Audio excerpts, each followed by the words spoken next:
Assalamualaikum warahmatullahi wabarakatuh. Bismillahirrahmanirrahim. Alhamdulillahirabbil alamin. Wassalatu wassalamu ala asrofil anbiya'i wal mursalin. Sayyidina wa maulana Muhammadin wa ala alihi wa sahbihi wa man ihtada bihadyihi ila yaumiddin. Jamaah Al-Fatih Channel yang dirahmati oleh Allah. Pertama, mari kita untuk selalu bersyukur kepada Allah yang telah melimpahkan rahmat dan nikmat-Nya di setiap waktu, di setiap saat dengan tanpa pernah berhenti. Maka mari kita ikrarkan rasa syukur kita dengan membaca hamdalah bersama. Alhamdulillahirabbil alamin. Sholawat dan salam semoga tercurah keharibaan Nabi Muhammad SAW. Nabi yang kita yakini mempunyai syafaatul uzma dan kita ingin mendapatkannya. Selanjutnya, izinkan kami untuk menyampaikan hikmah puasa Tasu'a dan Asyura pada tanggal 10 dan 9 Muharram pada tahun ini. Adapun hal-hal yang perlu kami sampaikan adalah sebagai berikut. Memasuki tahun baru Islam 1 Muharram 1442 Hijriah, dianjurkan kepada semua umat muslim untuk memperbanyak amalan dan ibadah di bulan yang mulia setelah bulan Ramadan ini. Adapun amalan-amalan yang bisa dilakukan oleh umat Islam adalah 1. Berpuasa pada tanggal 9 dan 10 Muharram. Yang kedua, bertaubat di bulan Muharram ini. Yang ketiga, untuk memperbanyak sedekah kepada orang lain, utamanya adalah anak-anak yatim piatu. Kemudian amalan yang keempat yang dianjurkan untuk diperbanyak di bulan Muharram ini adalah berzikir kepada Allah Subhanahu wa ta'ala. Berzikir yang bagaimana? Tentu Allah sudah mempunyai hal-hal lafal zikir yang disenangi, yaitu tahlil atau la ilaha illallah dan tahmid atau alhamdulillahirabbil alamin dan tasbih subhanallah dan takbir Allahu Akbar. 4 hal itulah lafal-lafal yang diinginkan dan paling disukai oleh Allah ketika dibaca oleh hambanya, yaitu kita semua. Lalu bagaimana mengamalkannya? Boleh setelah selesai sholat fardu. Boleh ketika dalam kondisi tidak dalam sedang selesai sholat, di luar sholat, atau dimanapun berada, karena untuk memuliakan bulan Muharram ini. Kemudian amalan yang kelima yang dianjurkan di bulan Muharram, yaitu memperbanyak membaca Al-Quran. Al-Quran yang bagaimana ini yang harus dibaca karena kami belum tahu semuanya. Boleh memilih bacaan-bacaan Al-Quran yang paling mudah bagi yang belum bisa membaca Al-Quran dengan baik.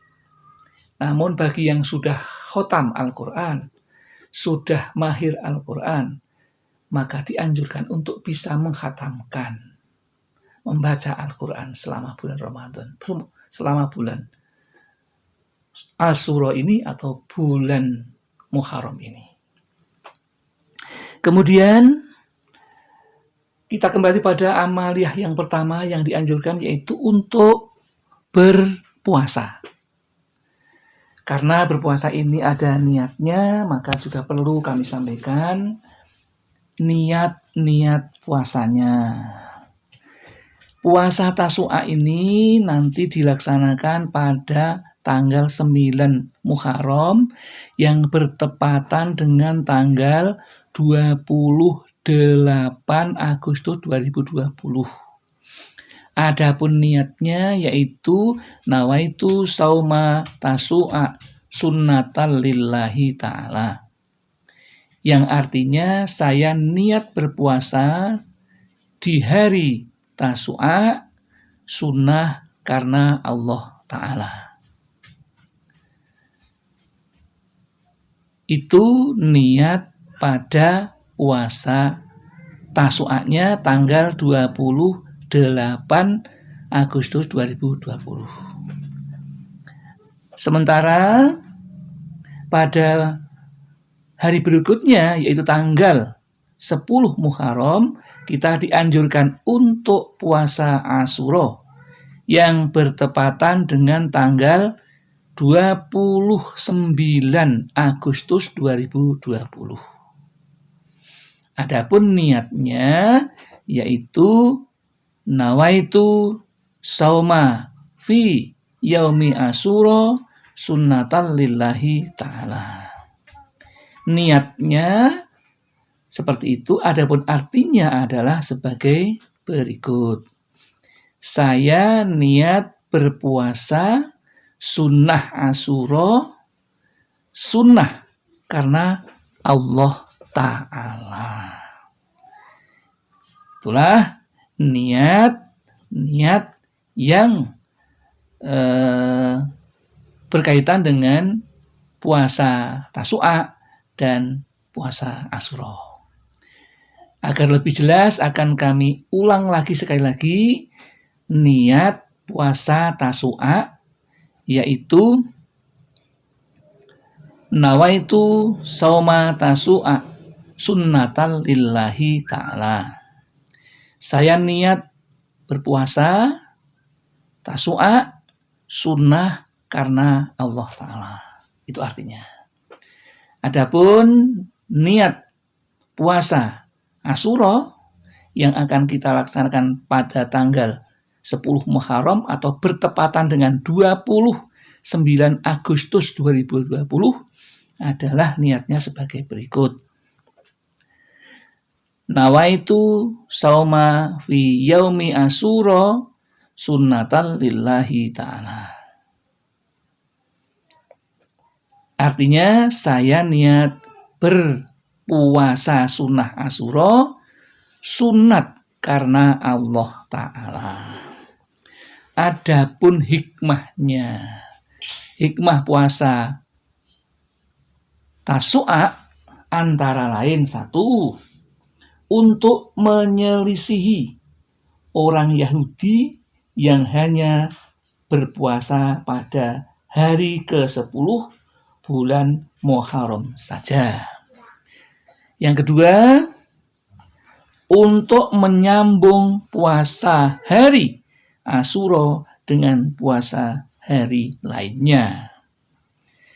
Yang ketiga, ini untuk kehati-hatian dalam pelaksanaan puasa Asyura.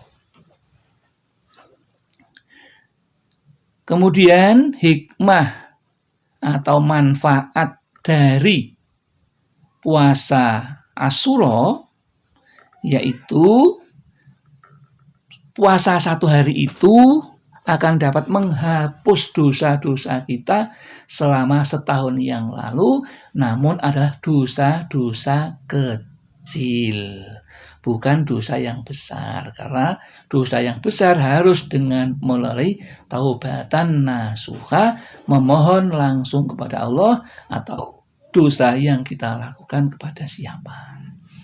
Ya, demikianlah yang dapat kami sampaikan.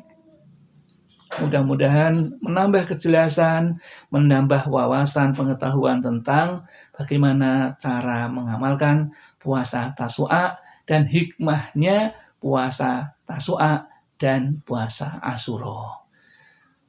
Semoga ilmunya bermanfaat. Kami yang menyampaikan tentu ada kesalahan dan kekhilafan.